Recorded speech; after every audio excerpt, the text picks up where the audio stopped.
Welcome to Second Wind with Joyce Buford, a program for and about women. Joyce Buford is a certified coach and motivational speaker who has a passion for helping women who need a second wind. She is the author of the Amazon bestseller, Effortless Happiness, How to Find Your Voice and Finally Ask for What You Really Want. She studied directly with her mentor, Jack Canfield, and is a fully certified coach in his program. Also, she has served as an assistant in his training programs. Through her study with many prestigious coaches and mentors, she has created a powerful program that has positively impacted thousands of people. On today's program, Joyce and her guests will help you to get your second wind. Now here's your host, Joyce Buford. Good morning. Welcome for being here today. I know that we are going through many trials right now with the COVID-19 virus. And I'd just like to speak a moment toward that, and then you will see how this show is so appropriate to the times. We have been here. It's a time where we're so uncomfortable because this is waters we have not been in before. And it's affecting all of us all over the world. That is quite unique right there. Now, but I want you to know that in the U.S., because I know I have many, many listeners all over the world, that we've kind of been given a mandate or directive as to how to best protect ourselves. And it limits social interaction. Not an easy thing for us in this world today because we live so close to everybody. It also is asking us to, when we're forced to leave our homes for basics of life, do so with protection. Gloves, mask, hand washing, 6-foot distancing. All of those are totally up to us. Some will step up, some will not. Beware of some people around you that might need support. And I'm so impressed by many of the younger people that have stepped up to help seniors all over the world. During similar times like this, not really like it, but similar, we have seen good and we have seen ugly of the human race. We see kindness return, and we see hoarding in stores. Hope you will allow your good to prevail. Our guest today could not be more appropriate to this day and time. Let me share why I'm so excited that we're talking today. Our guests are co-founders, Chris Marie Campbell. Sorry, I just changed your name, honey. So sorry about that. And Susan Clark teach that conflict is natural when smart, passionate people work together toward a common goal. The trick is learning how to use that conflict. Together, Chris and Susan have spent the past 15 years helping not only leaders in teams develop skills and processes that solve conflict, but also they show individuals and couples do the same. Now, I want to spend just a little bit of time on each of these women because I think they're very fascinating and they come with so much knowledge and support. So Chris Marie has a passion for women's leadership and creating winning teams. As an Olympic and world champion rower, a Boeing engineer, and as a manager at Arthur Andersen, she learned firsthand what makes a champion team versus simply a team of champions. When she's not working, she's a hip-hop dancer, a painter, I love that, and a community theater actress. At the age of 24, Susan, her partner, when she was confronted by her doctors that she had 6 months to live and was faced with cancer, she stepped into leadership role in her life. Building on her extraordinary successes with her health, she honed her skills as a facilitator, educator, and coach for the next 20 years. When she's not working, she loves skiing, golfing, and can be seen out working with the horses, which I'm from Texas, so I love that part. Okay, so in 2002, Chris Marie and Susan Clark brought their unique perspectives to wider audience, making relationships matter as much as business results. Welcome, Chris Marie and Susan. We're so glad you're here. Yeah, we're excited to be here, Joyce. Yes. Oh. Extraordinary time. It is. And I think that the subject of conflict, because anytime we're dealing with change, we've got conflict. And everything about our life has changed. It really has. Yes, and yes, anytime something like this happens and we go, things like this don't always happen, but I am, right.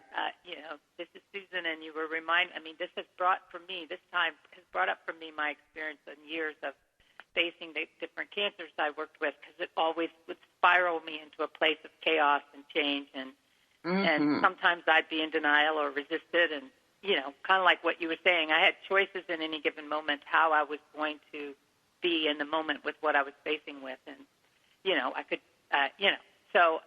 this right. time is sort of on a global level, it seems like we are in that place. So it is pretty extraordinary, and I do think with that conflict, with that chaos, always comes conflict. So yes, how we deal with it is choice, So can you actually put a definition around conflict so international students would understand that word? Yeah, this is Chris Marie. We define conflict anytime you have an important goal or vision or something you're doing, and you have, let's say, smart people or the people around that are passionate about doing this thing. And what happens is conflict happens when you have different opinions and strong emotions and focused on one particular task or idea. And that's when we run into kind of right-wrong energy and blame and trying to control. And that tension that comes up when I want you to do it my way, you want me to do it your way, that tension inside of me and between me and you is that energy of conflict that we're not comfortable with, just like we're not comfortable with chaos, which is what's happening right now. And so we really want to we want to get rid of that and diffuse it. Like even the current situation, we want it just to go back to normal. Can we just have it go back to normal? Because then I'll feel better. And we approach conflict the same way. Can we just get along, and we work? We have different styles in which we diffuse that energy of conflict. Mm-hmm. I have to share with you all a little personal message here. I was talking to my son, who is an adult himself, and we were talking about a family issue just last week, and I knew I was right because I'm the mother, right? And I've made good decisions, right? And so, anyway, talk about passion. There was lots of passion. And he was just as committed.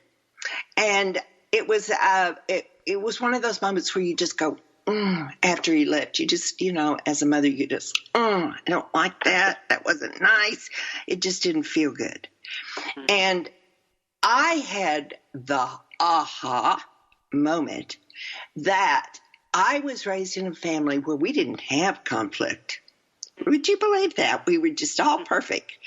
Mm-hmm. And he has been raised in his birth, me, our family, where we have had divorce. And so we didn't do conflict very well either. So I'm thinking, oh my gosh, he's a product of this environment. But there's so many of us walking around out there, and I was up in the middle of the night trying to find my anger books. Where are my anger books? Like any coach, I'm going to go to an anger book. And it was just it was so eye-opening to me. It was like an aha for me. And of course, I did apologize, and we're great. But that has to be the hardest thing about what you all do when you work with women, work with groups, in getting that feeling and that recognition that they've just had an aha moment, and how are they going to address it? Mm-hmm. This is Chris Marie, and Joyce, I think you bring up a good point earlier in what you were saying, is just that how we grew up in dealing with conflict definitely informs how we do it now, because those patterns got laid down probably even before we had words. They're in our nervous system. For me, I had, an Army Colonel dad who was angry a lot, so every night at dinner was like running the gauntlet, hoping he wouldn't explode. So I learned all sorts of skills about how to, diffuse conflict, change the subject, ask the question, anything to avoid possibly getting yelled at, or even more worse, getting hit. And so I did not learn the skills of how to speak up and ask for what I want, because I was like, I don't care what I want. I just want everything to be smooth. That's what a good relationship is, one that everything is smooth. And that skill got me, I became an Olympic athlete. I knew how to work on a team. But it became career limiting when I didn't speak up when I knew something was wrong, and then I got blamed for it 6 months later. And at that point, I thought, I got to figure out how to speak up, because this isn't working. And so there's hope for people to learn how to speak up and find their voice, for women too, which I have done. And it's so important, because when we do hit those moments of conflict, the best part of us doesn't usually show up. We are in our coping styles. And so we will say things that maybe we either won't say something, or we'll say something mean and attack, and noticing and recognizing how to recover is huge. I mean, we have a saying, it's not what you do, it's what you do next that really matters. Mm-hmm. Yeah. Yeah. Susan, do you have anything that you wanted to add to that?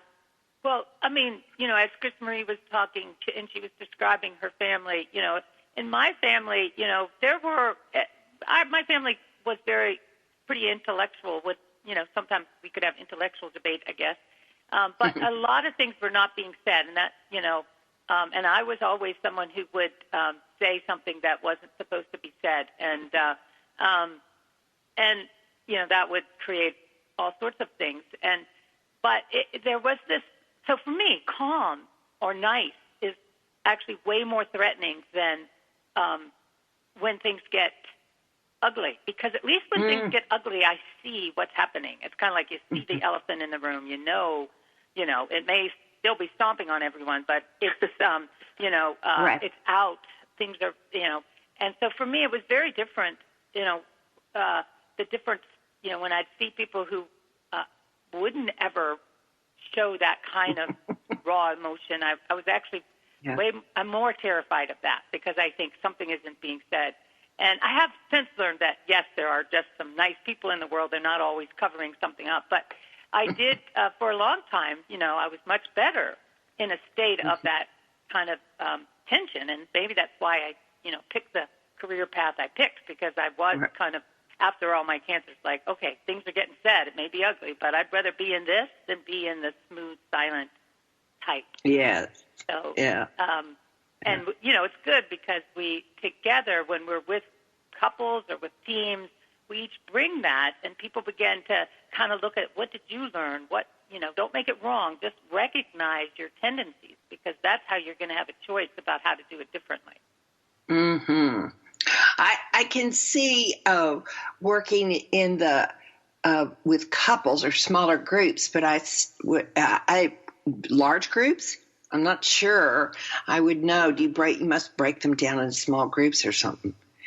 Well, we do think, this is Chris Marie, we do think smaller groups, when you get like 6 to 8 is a sweet spot for a team size or a discussion, because everybody has enough room to speak up.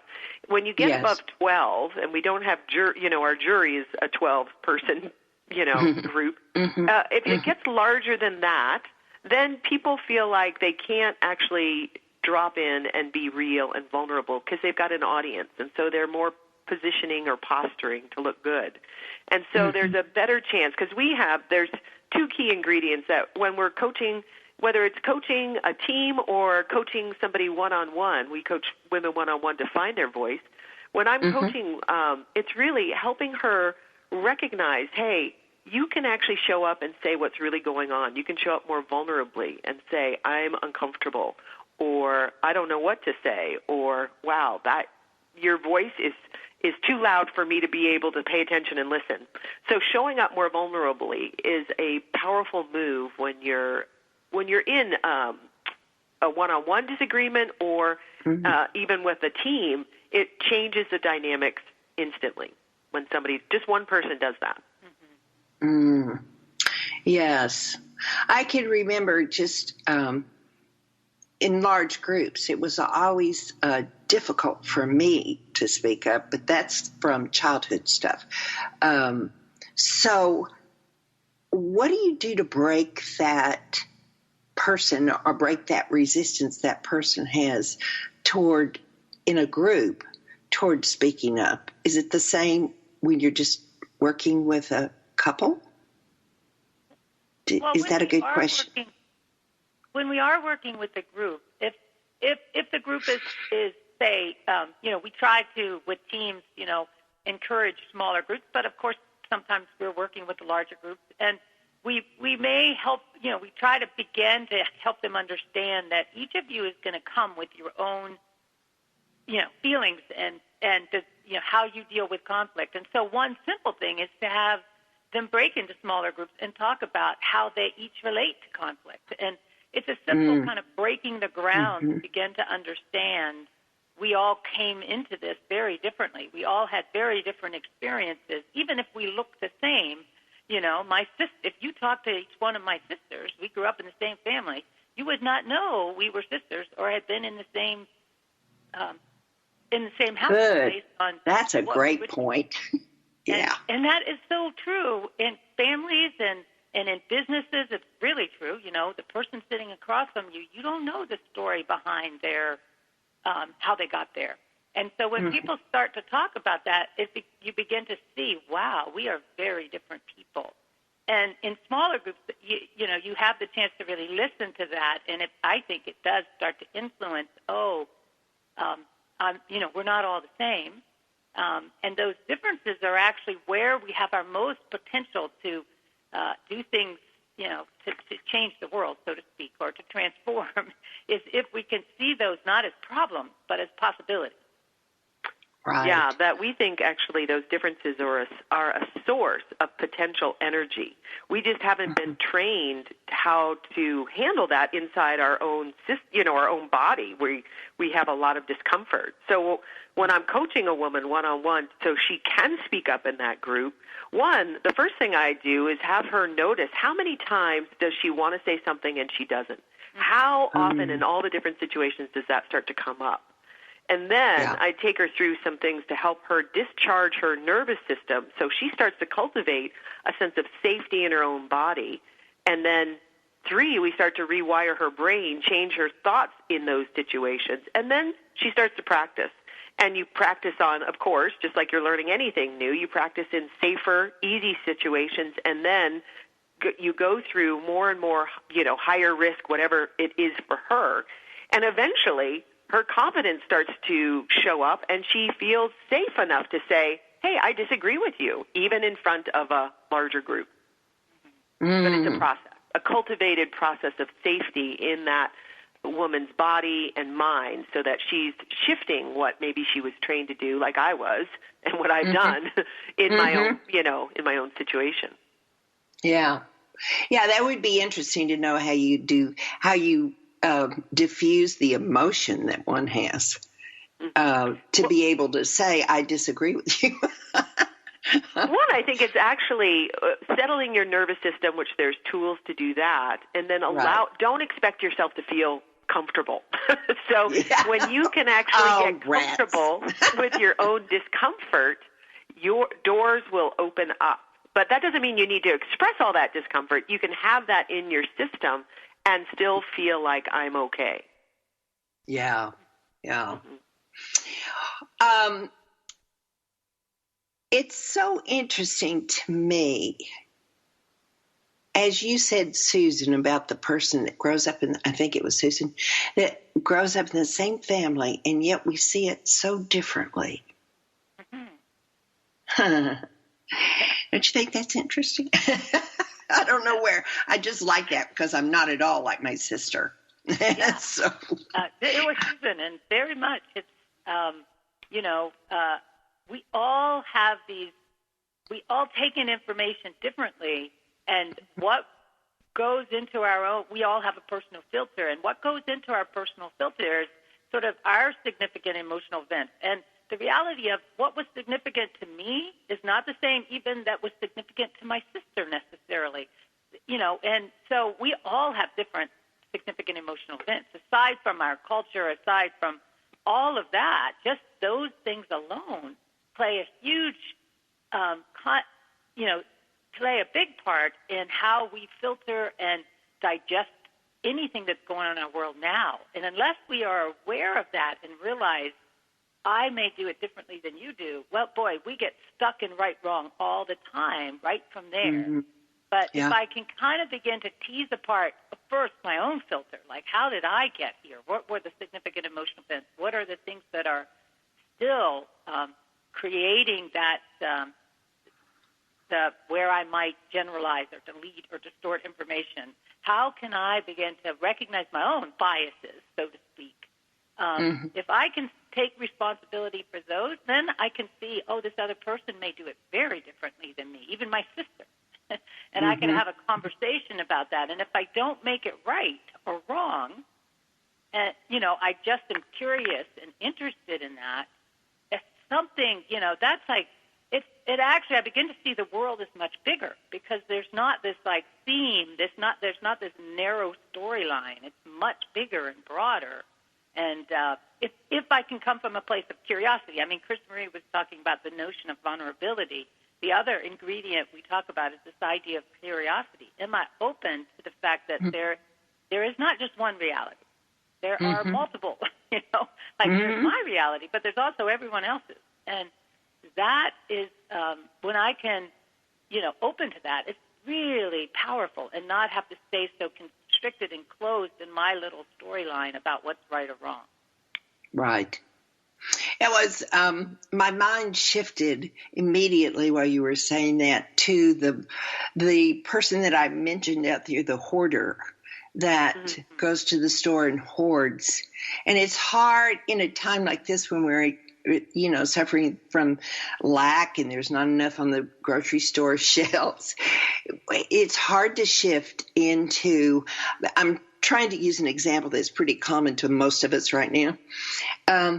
It's hard for us to shift into the question of why would a person do this? And yet it changes the whole perspective of it. If you say, why would somebody do this? And it's all because of their history, right? Yeah, their fear. Yeah. Yeah. And we talk in the book about, when I'm in that place, stuck in my right, wrong place, can I ask myself, the question, why might this be so important to that person? What is it driving? And right now, so much of our actions are being driven by fear or by, potentially survival. And when you get into those survival modes, I could start to think about, so why is that so important to them? And if I can ask that question, it just loosens things up and, not fight about toilet paper because that is really not the issue. I mean, people are hoarding toilet paper because they're fearful, Yeah. And something else is driving it. And so, if, it is hard because I do see, or people who aren't kind of staying the guidelines that are given, and I can make up all sorts of stories about that versus, okay, wait a minute. Underneath that, what is driving it? What else? Why might that be so important to them in this moment? Can I have some compassion? And, look at my own righteousness. Why am I so upset about it and triggered by it? Because if I can also recognize that, I can be a little more open and compassionate too. You mentioned about your book. So this is a great time to talk about that book because we're needing support in the silence. Since we're housebound, hopefully, we have lots of reading time. We need to turn off the TV and have more reading time. So they can go where to find your book? Yeah, you can find both our books on Amazon. We have 2 of them. It's really easy, though. They both have the similar title, Beauty of Conflict. One is a business book, The Beauty of Conflict, Harnessing Your Team's Competitive Advantage. So that's for leadership and teamwork and dealing with conflict at work. And then we have, which may be very apropos for people who are stuck at home, The Beauty of Conflict for Couples.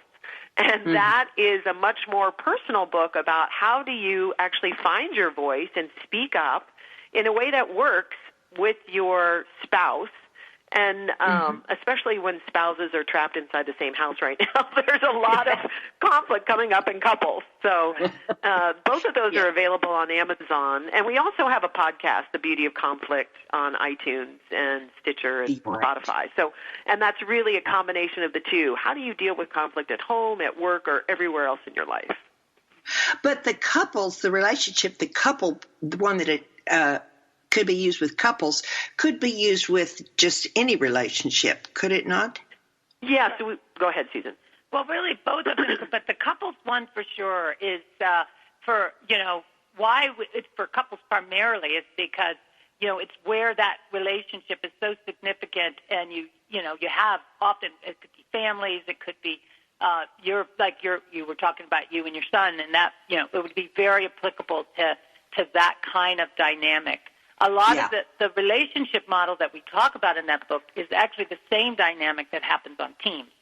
So, and, it's so interesting right now because, not only are there couples at home who are, in the throes of what's happening with their family, but a lot of those same couples are both working online with their teams. Oh, yes. And even whether you're working online at home or whether you get to go into your office, the dynamics, they've shifted, but they're still somewhat the same. Yeah. And so being, if you're working from home, either of these books may be very helpful for you. And if you're in a couple, for sure, because you really do have to start to negotiate and talk about how are we going to live in this different space, because now you're in a much tighter, a lot more things are coming up.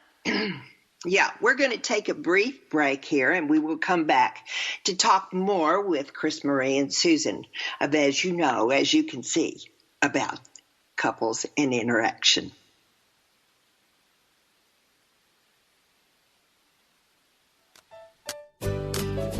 Transformational coach, motivational speaker, and author Joyce Buford returns after this short break.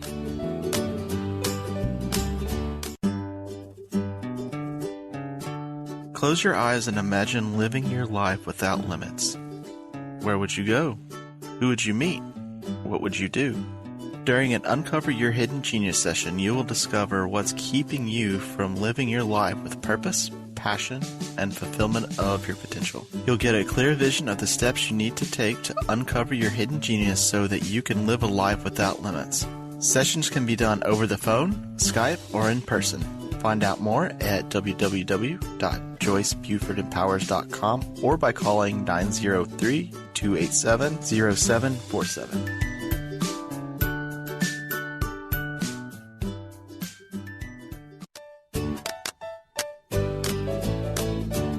Welcome back to this segment of Second Wind.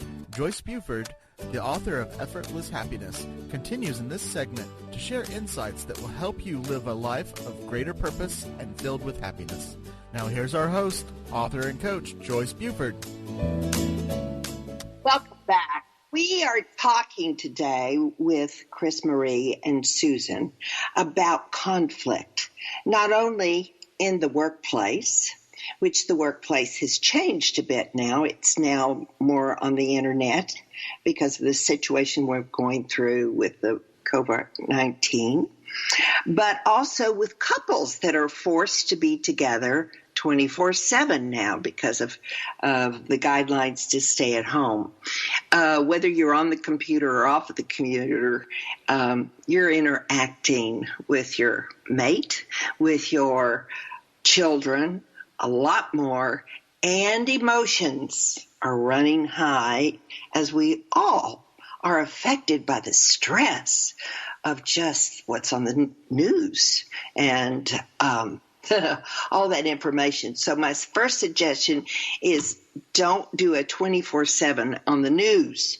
Go back to morning and evening, maybe. I've heard that suggested. For me, I don't do any of it right now.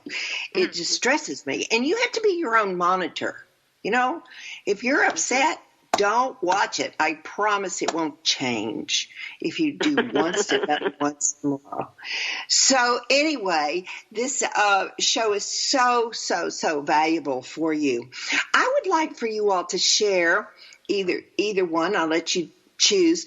The other sources that I know so many of the coaches and leaders in this community are trying to support and support our listeners in our community and whatever they're facing. So how are you all doing this? It's kind of funny because what we started to do, it was last weekend, a week, like 10 days ago, that things started to really take, like, you're going to have to stay in your houses, that sort of thing. And so we decided we'd do a daily Facebook Live. And so we do a daily Facebook Live at 10 Mountain every day for like 10 or 15 minutes to provide people kind of like, here, think of this, or some inspiration or a perspective.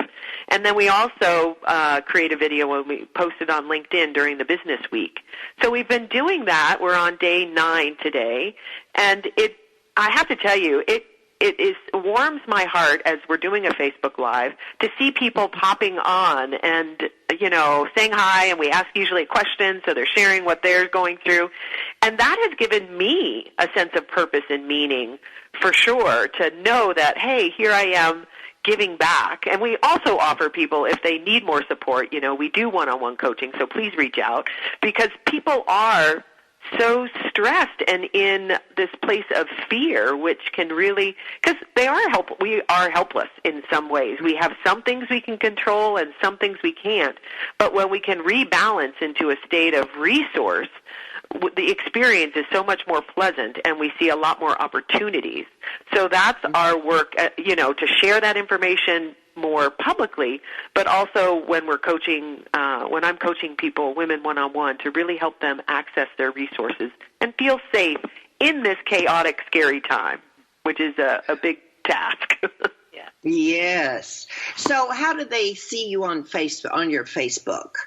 They just have to friend Susan Clark or Chris Marie Campbell, and I'm probably the easiest name since it's so different, because it's C-R, there's no H in it, C-R-I-S-M-A-R-I-E, and Campbell like the soup, C-A-M-P-B-E-L-L. And they could probably even, whether they friend me or not, they could probably just go to my feed, because it's all public, and look at the videos that we've posted. So if they want to do that, most of them are there. I think we did a couple on Thrive or Susan, but most of them are on my feed. So yeah. And then you are also on Twitter and LinkedIn, just as other sources of connecting with you. But you also have a YouTube? No, we have a podcast. More of a podcast. Oh, yeah. Okay. Yeah, on iTunes. That's the beauty of Conflict, that they can search on iTunes. And the nice thing about that where going to the podcast too is there are some specific tools in there that especially if they have the book, they can apply them, and they're short little pieces about some of the tools that they could be using right now in this particular time. So like Check It Out and 555, and those are some things that are available at the podcast site. Right, that's great. We need everything we can out there to support our listeners. I agree. Give them some comfort. Well, and one of the things that we talk about, we have a podcast on boundarying, and this is also in the beauty of conflict for couples. And it's one of those things, Joyce, that you were saying. It applies whether you're talking to your son, your spouse, your boss, your teammate, your neighbor, is how can I find my voice and speak up and ask for what I want, and also not demand the other person change, but actually find a way that I can take care of my needs, which is so important right now because we feel really at the heart of it helpless, and we're not comfortable with that. So the boundarying process, which we have a little podcast episode on and a chapter in the Beauty of Conflict for Couples, would be great resources for your listeners. Oh, good. Yeah. I think I downloaded the book. It's a Kindle too, right? Yeah. Yeah, because I've started doing that because my books are getting numerous.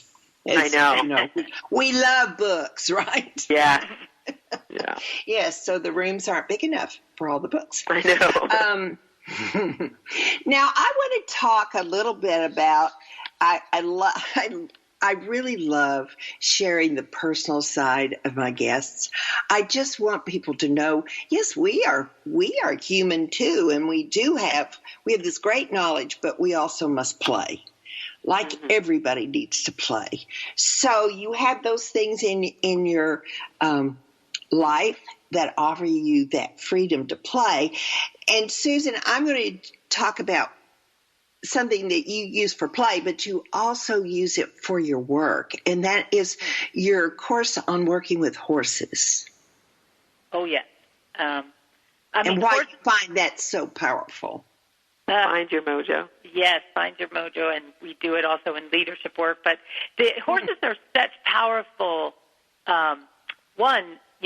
They are. I mean, we are herd animals as well. Really, we are quite vulnerable beings. Now we're really being confronted by just how vulnerable we are in these current times. But horses have always been reliant upon. They're totally herd animals, and they actually have probably the most heightened sense of emotional intelligence, and they, in the sense that they are constantly through their bodies picking up and registering heart.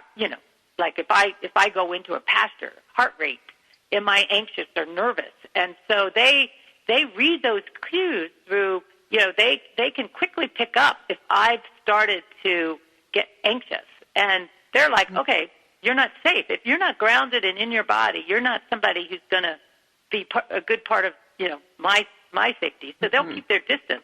So they are constantly able to give us feedback that we actually, as humans, we do the same thing. We start to pick up something isn't safe and we do whatever but we don't talk about it or give the immediate feedback. We've been socially conditioned to make it okay. But the horses give you very quick feedback if you're out of alignment, if you're not embodied, if you're maybe up in your head saying, I'm really scared, but I'm not going to tell anybody that. The horses pick that up because your heart rate's a little higher or your respiratory rate's a little higher, and they move away. And so you really have to start to learn, how am I not even in my presence and body right now? Because the horses will give you that immediate feedback. And it's really quite powerful. For me, it was so profound because, I had a lot of armor from things in my life. Like I was pretty good at acting like everything was fine. And I remember the first time that I was out with the horses in a workshop that Chris Marie dragged me to, I'll say, And, I volunteered to go first because I just think you should. And somebody should, and I did. And I came, in this scenario, it's, a horse without reins, so it's not, saddled or there's no rope, it's not roped up. Right. There's no way you can control that horse, is brought into an open space, an arena, a round pen, something like that. And the invitation is to go in there and begin to develop a relationship with this horse without being able to kind of use the normal ways of controlling. And I volunteered, so I went first. And this horse that was out there was just, in my opinion, bucking around, making all sorts of noise, running and kicking. And I was like, this is not a good idea. But I didn't say that. I just said, when I asked, was I ready to go out there? I was like, yeah, I'm fine. So I went out into the middle of this round pen and proceeded to try to do what I thought I was supposed to do, which was develop a relationship. And all I was thinking internally was, this is insane. Let me just figure out what I have to do to get out of here as quickly as possible. And, the woman who was working with me, she kept asking me, she said, how are you doing? And finally, when I was at a point where I was just like almost in tears, I finally turned to her and I said, I'm terrified. You know, I don't even know what I'm doing here. I volunteered because I thought that's what I was supposed to do. Now I'm out here. This horse seems to be like insane. I don't know what's going on.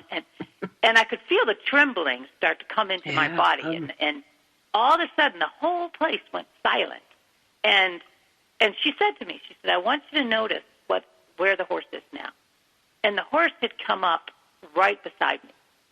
And she said, you know, this is the first time you've been congruent. This is the first time you've been honest about what's happening on the inside and the outside. And that's what the horse wants. It wants to know you are present.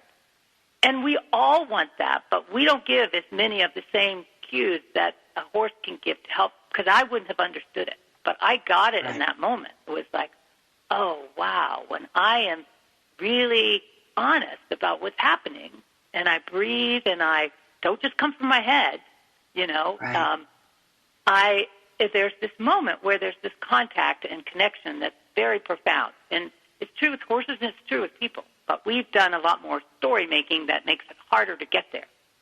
So and I've become profoundly interested in helping other people get that experience with the horses, because there's, you know, it's a joyful way to come back into your body. I was thinking it's such a powerful metaphor for what's happening right now, like dealing with a horse with no reins.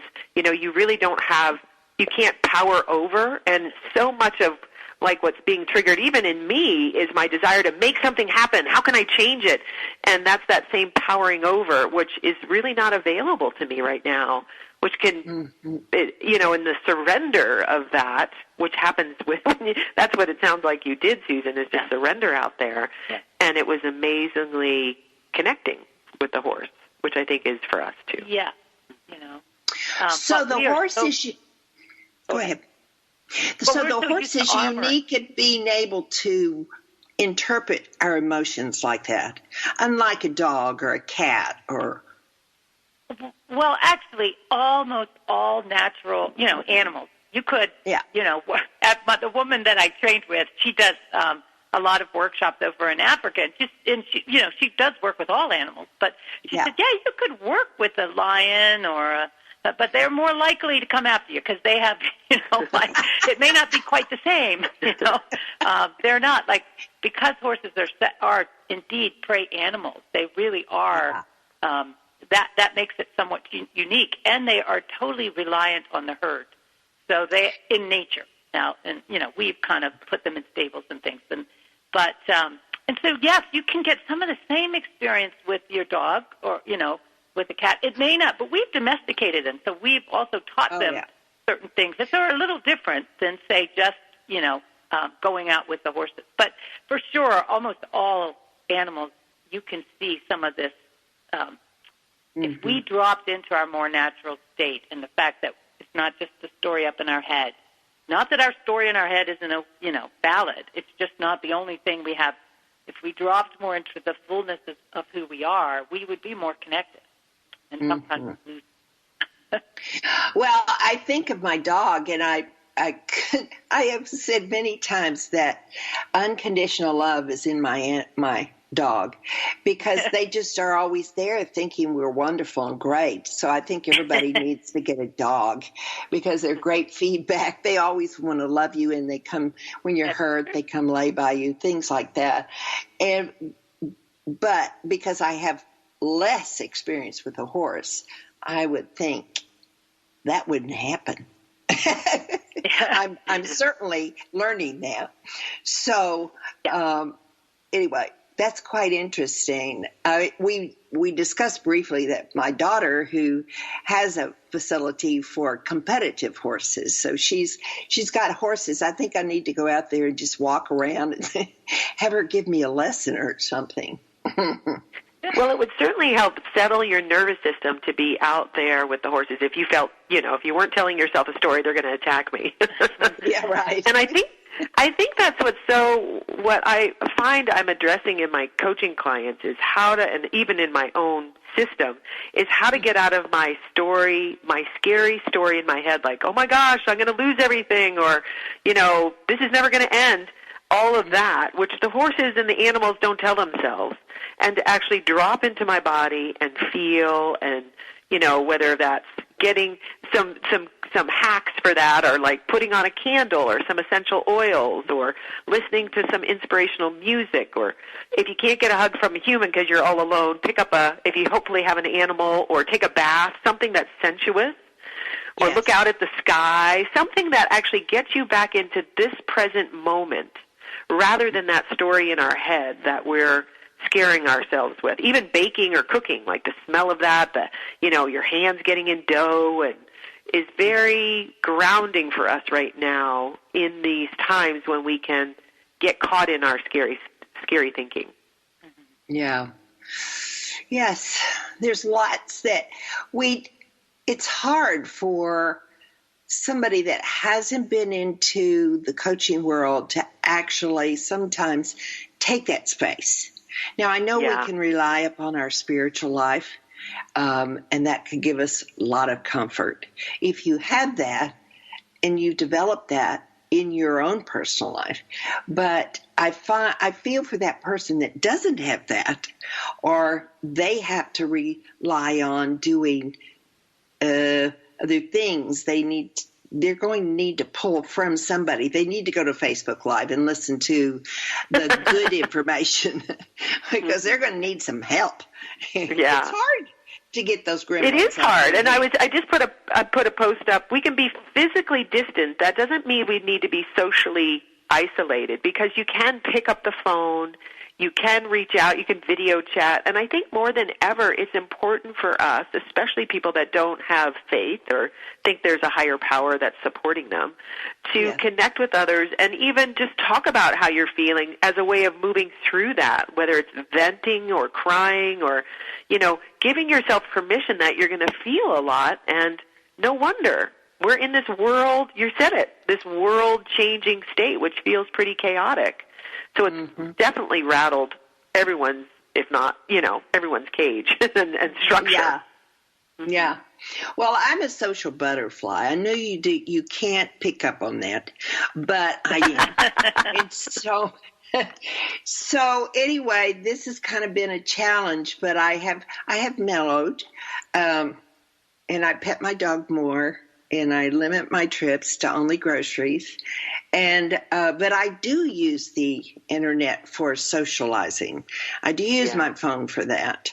And so we have to realize it just needs to be done a little bit different right now for however long. That's part of the stress of frustration right now is we don't know how long. Yeah. I had a nonprofit, a love for nonprofit. I was very involved with the Children's Museum in Tyler for 5 or 6 years, but I continued to support. And so I listened to a Michael Hyatt webinar that he did. It was about going through the chaos. And I just connected so strong. He did one segment on nonprofits.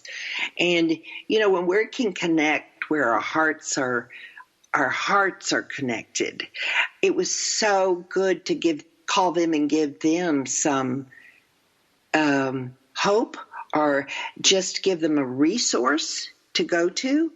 Right. We're all in this together, whatever, and we just have to reach out and support each other. Yeah. Yeah. And I soothe myself like we are a resilient species.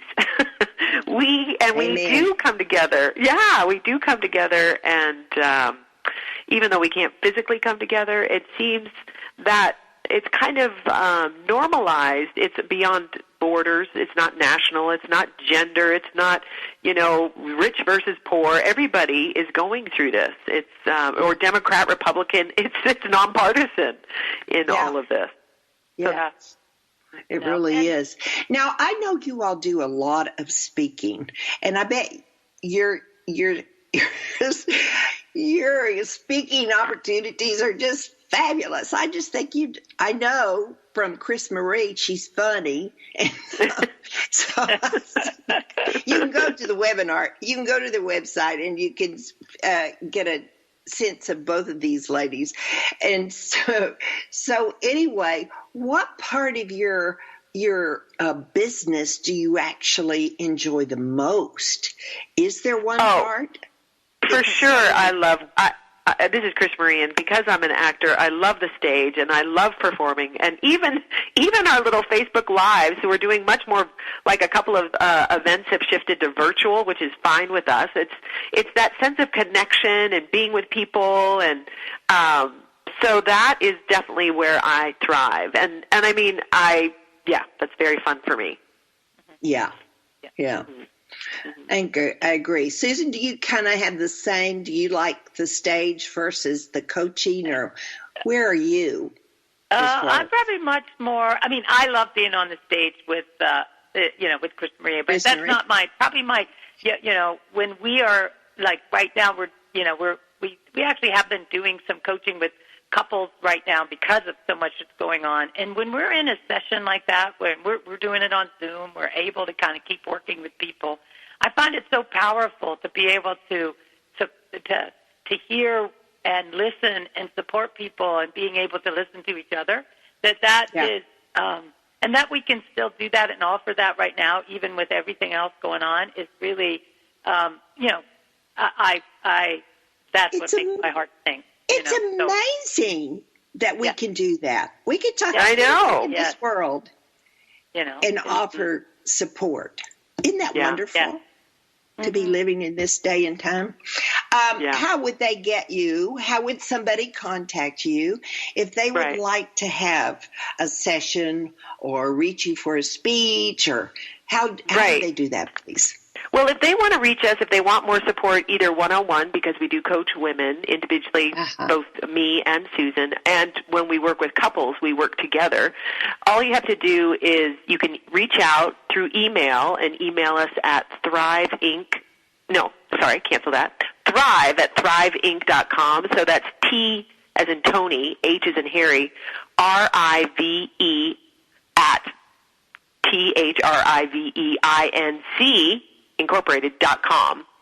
So that would be, and you can go to our website, which is thriveinc.com, and learn more about our services. But the quickest way is to send us an email, and we'd be happy to set up a Zoom consultation if you're a couple, or we do coaching on the phone or Zoom individually, and or even speaking at virtually at an organization or a conference. We do that as well. Yeah. Where'd it go? I had a question, and it went. Yes, we had mentioned about a giveaway that you have for the audience, that they might go in and do a complimentary chapter. What would that be? What we have is it's a little workbook that it's The Secret to Setting Boundaries That Stick. And it is available. So how this is, you can go to our website, and it's at the bottom of the page, the home page. But a really nifty way that your listeners can get it, if they've got a phone, I'm just trying to remember if I've got the number right. I have the number. Oh, good. Okay. I'm like, oh my gosh, do I remember the number? This is how they can get this right away, which is if they dial text 406. 350-7691, and they put in their text their name, their name and their email address. Full name? Yes. It could be first name. First name, fine. Okay. And then their email. The important thing is email address, and then they'll get back a response, and then they want to type in the word SPARK. SPARK.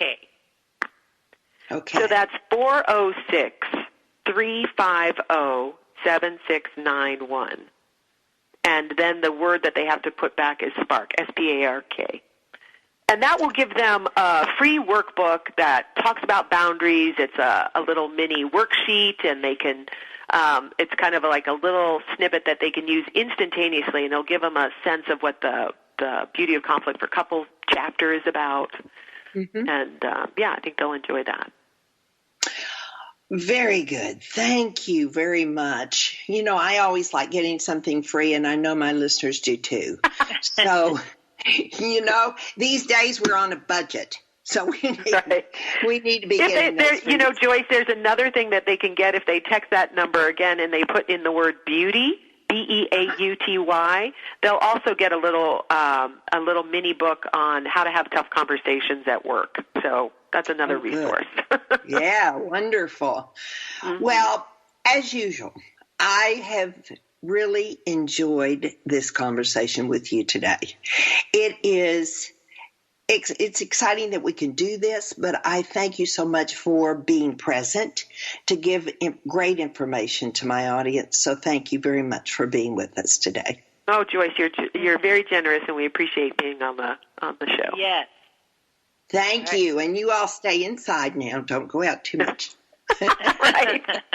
Okay. Stay safe and healthy. Yes. Oh yeah. Just keep making those Facebook Lives. We will. Okay. Hope to see you on. Yeah.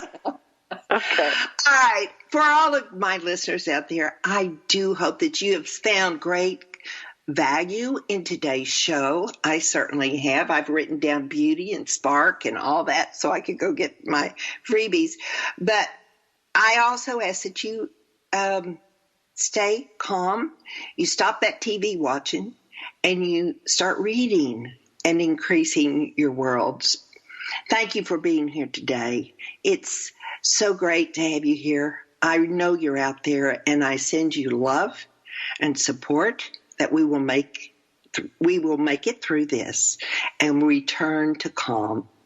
So until we visit next week, I love you. Stay calm. Joyce Buford returns next week at the same time for another edition of Second Wind. Through the Joyce Buford Empowerment System, women are receiving the support they need through their transitions and are able to reclaim their true purpose with confidence. They receive the tools they need to map out new lives. You can find out more about her coaching services at joycebufordempowers.com.